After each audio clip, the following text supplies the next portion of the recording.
Bharat England one day match के टिकटों की कालाबाजारी को लेकर पुलिस ने बड़ी कार्रवाई की है। 2 फरवरी को जब बीसीए द्वारा ऑनलाइन टिकट बिक्री शुरू हुई तो 1 घंटे में ही टिकट बिक गए।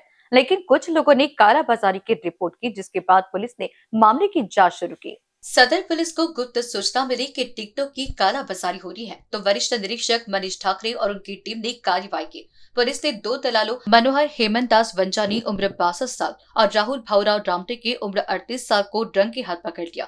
ये दोनों आरोपी 3,000 रुपए के टिकट को 6,000 रुपए में और 1,800 रुपए के टिकट को 2,000 रुपए में बेच रहे थे। इसके अलावा पुलिस को जानकारी मिली कि कुछ क्रिकेट प्रेमी घंटों लाइन में खड़ा होने से बचने के लिए दूसरों को पैसे देकर लाइन में खड़ा करते हैं और बाद में टिकट नहीं मिलने का बहाना बनाकर उन्हें दोगुने दाम में बेचते हैं।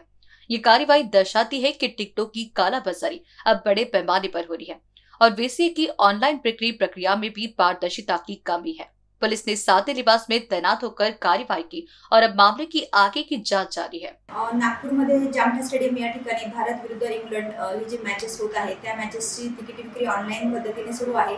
त्याच दरम्यान सदर पोलीस स्टेशन अंतर्गत जे जुनं पीसीएस स्टेडियम आहे त्या ठिकाणी फिजिकल विक्री देखील होत आहे। त्यासाठी नागरिकांनी नागपूर शहरात खूप गर्दी केलेली होती, म्हणून सदर ठिकाणी योग्य तो बंदोबस्त नेमण्यात आलेला होता। त्या बंदोबस्तामध्ये PSI Shirdole, PSI Ghogare, PSI Chikhalikar यांना नेमण्यात आलेले होते आणि तसेच पथकातील कर्मचारी।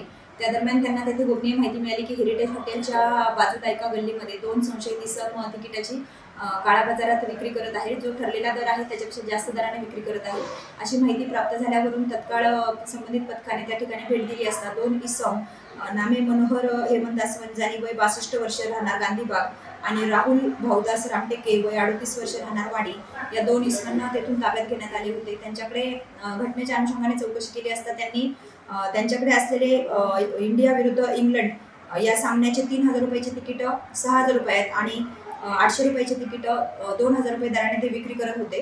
त्यांच्या ताब्यातून 4 तिकीट ताब्यात घेण्यात आलेले आहेत आणि तसेच ते ब्लॅकने विक्री करत असल्याचे त्यांनी कबूल केलेले आहे।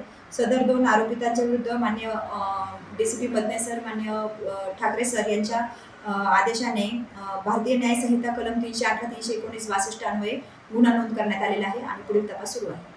कैमरा पर्सन अखिलेश भारद्वाज के साथ निशा पंजवानी की रिपोर्ट।